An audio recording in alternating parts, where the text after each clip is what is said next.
आदाब दोस्तों, मेरा नाम कुँवर सुल्तान अली और मैं आपका स्वागत करता हूँ अपने YouTube channel decoding of laws में। दोस्तों, आपने हाल-फिलहाल में देखा होगा कि यूनिफ़ॉर्म सिविल कोड की जो बातें हैं, उस पर जो डिस्कशन है, वो फिर से एक बार देश में शुरू हुआ क्योंकि लॉ कमीशन 2023 ने फिर से पब्लिक ओपिनियन इस पर सोलिसिट किए हैं। हालाँकि मैं अपने व्यूअर्स को बताता चलूँ कि इससे पहले वाला जो लॉ कमीशन था 2018 का, उसने अपनी रिपोर्ट में कंसल्टेशन पेपर में सबमिट किया, इस पे काफ़ी डिटेल्ड रिसर्च किया और उन्होंने ये सबमिट कहा कि यूनिफ़ॉर्म सिविल कोड अभी देश में ना ही ज़रूरी है और ना ही डिज़ायरेबल है, मतलब पॉसिबल नहीं है। तो कुछ लोगों ने मुझसे रिक्वेस्ट किया कि मैं इस पर वीडियो बनाऊँ कि एक्चुअली में यूनिफ़ॉर्म सिविल कोड से क्या मतलब है और इसका कुछ ट्राइब्स, कुछ कम्युनिटीज़ इसका विरोध क्यों करते हैं। तो मैं ये वीडियो आप सब उन सभी लोगों के लिए डेडिकेट करता हूँ। तो आप पूरा वीडियो देखिएगा और ज़्यादा से ज़्यादा इसको शेयर करिएगा। तो दोस्तों, जब हमारा देश आज़ाद हुआ 1947 में और हमें संविधान की ज़रूरत पड़ी, तो जो हमारे कॉन्स्टिट्यूएंट असेंबली बनी, उन्होंने अलग-अलग चीज़ों से रिलेटेड लॉज़ बनाए। तो जब बात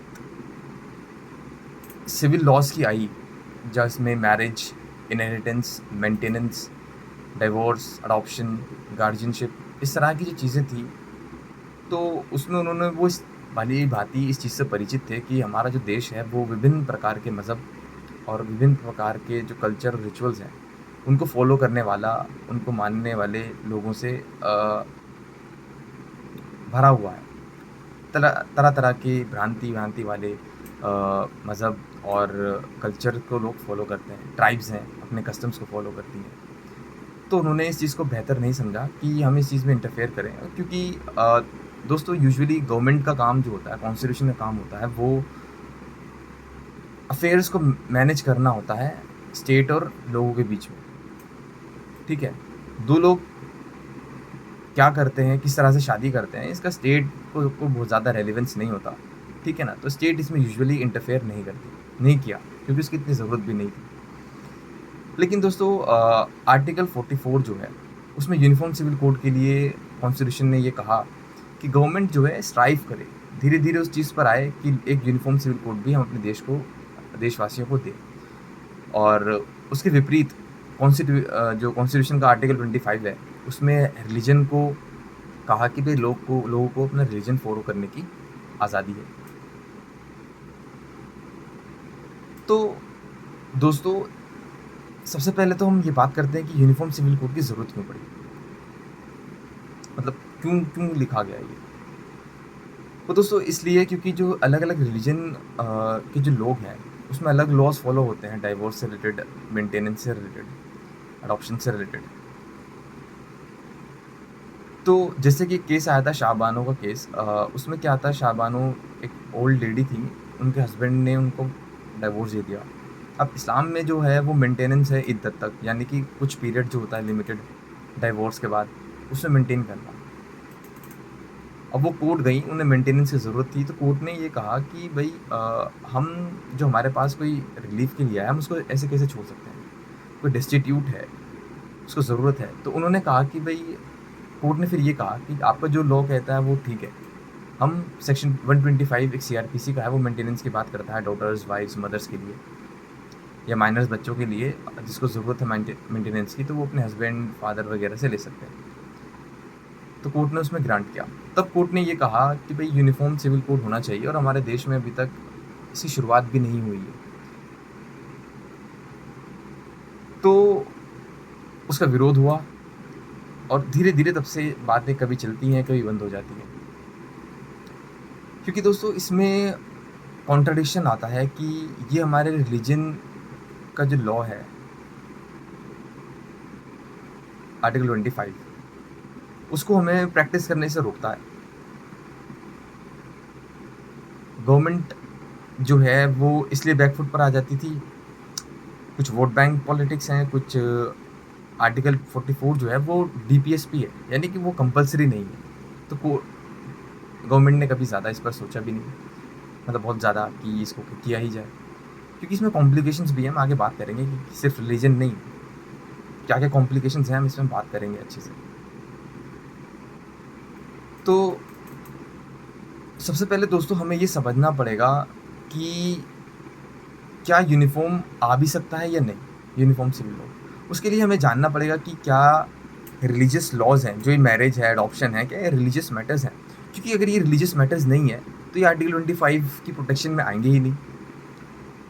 और अगर ये रिलीजियस मैटर नहीं है, तो फिर सिविल यूनिफ़ॉर्म कोड आने के लिए गवर्नमेंट को कोई प्रोहिबिशन की ज़रूरत नहीं है, ठीक है ना? वो आराम से ला सकती है।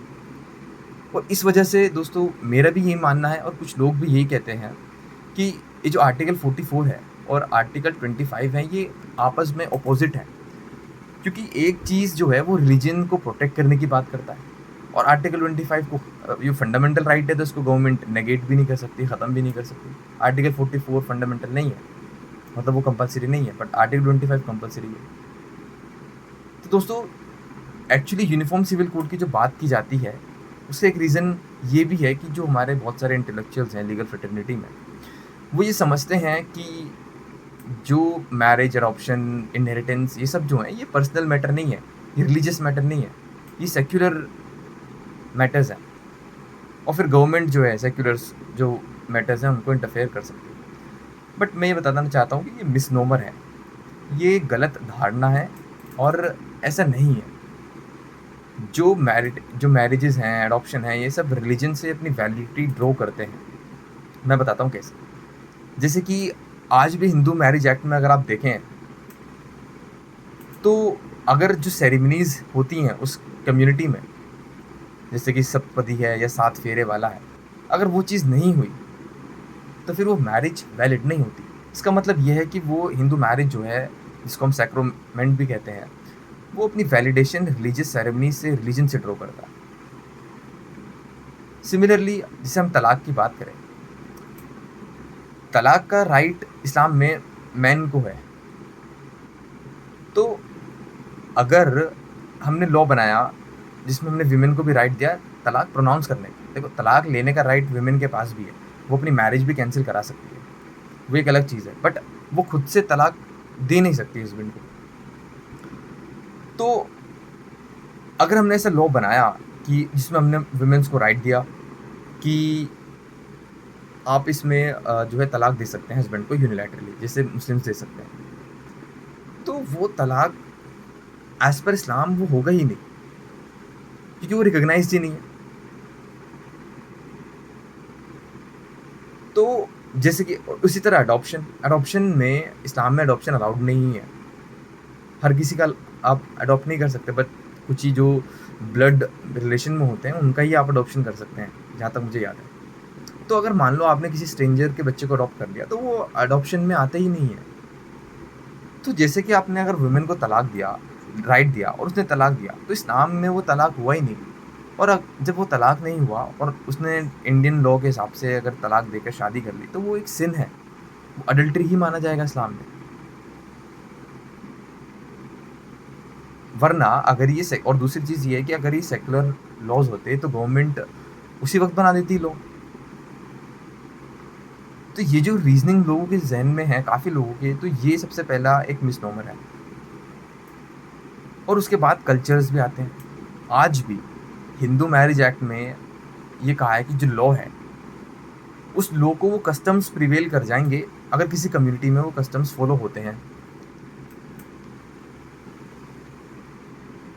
यानी कि अगर किसी में कुछ स्पेशल कस्टम्स फ़ॉलो हो रहे हैं, तो वो ओवरराइड कर जाएँगे लॉ को।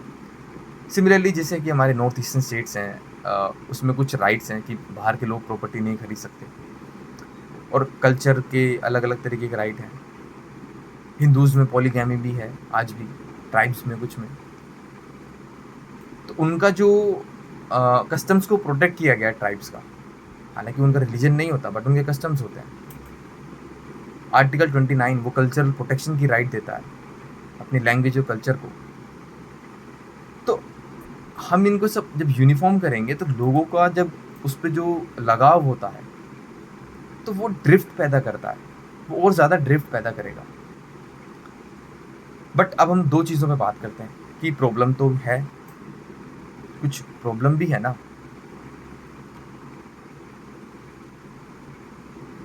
तभी तो इसकी बात हुई। फिर हम रिकन्सिलिएशन पे बात करेंगे, क्योंकि उसके बिना जब हम कुछ किसी को देंगे नहीं और सिर्फ़ बात करके रह जाएँ, तो उसका भी कोई फ़ायदा नहीं होता। प्रॉब्लम ये है कि जैसे कि शाबानो के केस में इस्लाम में राइट था आपका सिर्फ़ मेंटेन करने का वाइफ़ को, अगर डाइवोर्स दे दिया तो वो था सिर्फ़ इद्दत तक, जो लगभग 4 महीने के आस-पास का होता है, या फिर अगर प्रेग्नेंट है तो जब तक डिलीवरी नहीं हो जाती तब तक। फिर क्या करें अगर डाइवोर्स दे दिया और वो वाइफ़ अपने आप को मेंटेन नहीं कर पा रही? ये सवाल है, सोचने वाला है। अब या तो अब कोर्ट के पास आएगा तो कोर्ट ऐसे नहीं छोड़ेगा भई, और लॉ भी है 125 सेक्शन सेक्युलर लॉ। कोर्ट ने कहा कि हम तो ऐसे नहीं छोड़ सकते किसी को बेसहारा। तो सवाल ये है कि जो लोग जिस लॉ को फ़ॉलो करते हैं, उसके स्पिरिट को भी फ़ॉलो करें। भई ये समझना पड़ेगा कि यहाँ पर जैसे कि इस्लाम नहीं था, मतलब इस्लामिक सिस्टम नहीं है। एक्चुअली क्या होता है कि मान लीजिए जहाँ पे इस्लामिक सिस्टम होता है, तो वहाँ पे अगर कोई डेस्टिट्यूट है, ठीक है, या बेसहारा है, तो जो कैलिफेट होता था उसकी ज़िम्मेदारी होती थी, वो उसको मेंटेन करता था। बट गवर्नमेंट यहाँ पे ऐसे नहीं मेंटेन करती। तो आप जब इस्लामिक लॉ फ़ॉलो कर रहे हैं, तो स्पिरिट को भी फ़ॉलो कीजिए ना उसकी। स्पिरिट इन द सेंस मैं समझाता हूँ कि इस्लाम जस्टिस को प्रमोट करने के लिए आया था। तो अगर कोई लॉ भी नहीं था उस चीज़ पे, तो आप एक सहारा देने के लिए कि यार चलो for the benefit, for the sake of Allah मैं उसको मेंटेन ही कर देता हूँ। ये स्पिरिट की मैं बात कर रहा हूँ, क्योंकि बेसहाराओं की मदद करने के लिए ही तो आया था इस्लाम। और यही चीज़ कोर्ट में जजमेंट में जजेस ने कोर्ट की। कोर्ट ने ये कहा शाबानो केस में कि हम ये मान ही नहीं सकते कि इस्लाम किसी को बेसहारा छोड़ दे। ये मैं अपने अल्फाज नहीं बता रहा हूँ। कोर्ट ने लिटरली कहा कि ये कुरान की स्पिरिट के अगेंस्ट है, इनजस्टिस। तो वो बात ठीक है कि मेंटेनेंस उसके 3 महीने 4 महीने तक ही है। तो ये अपनी कम्युनिटी के लिए आपको खुद करना चाहिए इस चीज़ को, क्योंकि फिर ये प्रॉब्लम्स भी क्रिएट करेगा वरना अदरवाइज़। भाई अगर किसी के पास अगर कोई वाइफ़ है आपकी, वो बेसहारा है और आपका डाइवोर्स हो गया कुछ रीज़न से, तो एक कम्युनिटी सपोर्ट सिस्टम आपका ऐसा होना चाहिए कि आप उसमें जो है उनको सपोर्ट करें और अपने आप को सेल्फ रिस्ट्रेन करें बेवजह तलाक देने से, वरना फिर दिक्कत आएँगी। और दूसरी चीज़ जो है, अब इसकी बात करते हैं कि ये यूनिफ़ॉर्म सिविल कोड जो है आना चाहिए या नहीं आना चाहिए। तो मैं समझता हूँ कि यूनिफ़ॉर्म सिविल कोड नहीं आना चाहिए, क्योंकि इसका जो दोस्तों है रिलीजन से बहुत ज़्यादा वैलिडिटी, मैंने बताया आपको। एक तो ये आर्टिकल 25 के अगेंस्ट में है, जो मेरा और कई लोगों का मानना है कि भई जो चीज़ें प्रोटेक्टेड हैं रिलीजन में, जैसे मैंने बताया ये रिलीजन का पार्ट है, ये रिलीजन से लॉ वैलिडिटी ड्रॉ करते हैं। तो जब ये रिलीजन का पार्ट है तो आर्टिकल 25 इसको आने नहीं देगा।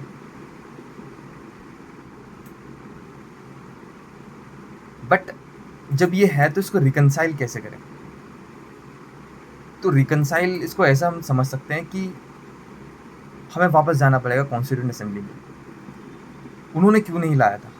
वो इसलिए नहीं लेकर आए थे कि लोग जो हैं इसमें आपका तैयार नहीं थे उस वक़्त। तो हमें सोचना है क्या क्या कंडीशन वो आ गई है कि हम तैयार हैं। भई या तो एक सिचुएशन पर इंडियंस पहुँच जाएँ सभी कम्युनिटीज़ के कि हमें लॉ से फ़र्क नहीं पड़ता अब, और गवर्नमेंट कोई भी लॉ बना दे, तो फिर तो क्वेश्चन ही नहीं आता। फिर तो कोई भी लॉ बना दीजिए आप, है ना? कोई भी लॉ बना सकते हैं उसमें और लोगों को दिक्कत नहीं होगी, तो रिलीजन से कॉन्ट्रडिक्शन की बात ही नहीं आएगी।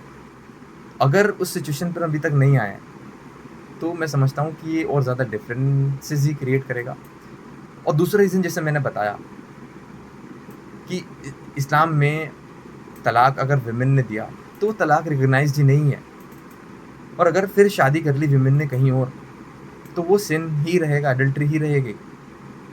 तो लोगों को ये फ़ोर्स करना, जो उनकी बिलीफ में एक सिन होगा, उस चीज़ पर लोगों को फ़ोर्स करना ज़बरदस्ती, तो मैं समझता हूँ ये उनको अननेसेसरी स्ट्रेस और प्रेशर देने की बात है, जो हमारी लाइफ़ और डिग्निटी को भी ख़त्म करता है। तो क्वालिटी ऑफ लाइफ़ हमारी, मान लो मैं बिलीव करता हूँ कि इस चीज़ में, इस्लाम में बहुत ज़्यादा, और मुझे ये चीज़ फ़ोर्स किया जा रहा है कि भई मैं अडल्टरस लाइफ़ जीऊँ, क्योंकि मेरी शादी तो टूटी ही नहीं है, डाइवोर्स हुआ ही नहीं है इस्लाम की नज़र में, और दोबारा शादी कर ली तो वो डाइवोर्स होगा, वो होगा सिन। तो मुझे फ़ोर्स करना लिटरली, जिसे मैं सिन समझता हूँ, तो वो मेरी क्वालिटी ऑफ लाइफ़ को डिग्रेड करना है। तो दोस्तों इसको हम रिकंसाइल ही कर सकते हैं कि अभी हमें और वेट करना चाहिए इस पर। एक सिचुएशन पर जहाँ पे लोग, जैसे वेस्टर्न कम्युनिटी आपकी हो गई है, वेस्टर्न सोसाइटीज़, उन्हें फ़र्क ही नहीं पड़ता, कोई भी लॉ बना दो।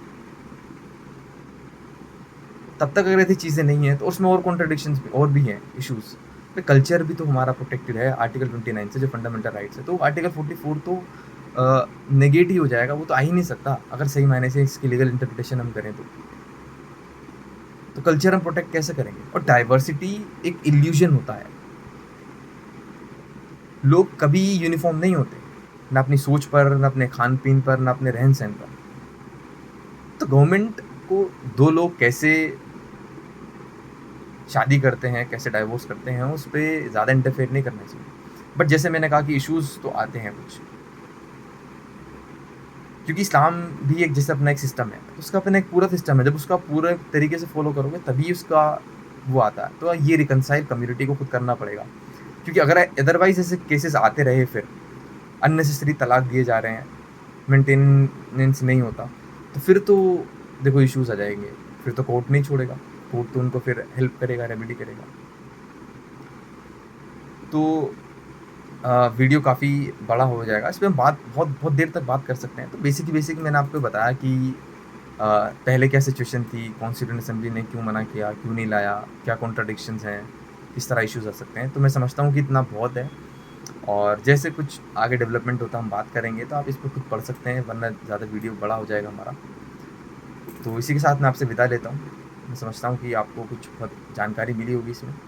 तो आशा करता हूँ कि आपको ये पसंद आया होगा और आप उसको ज़्यादा से ज़्यादा शेयर करें। धन्यवाद।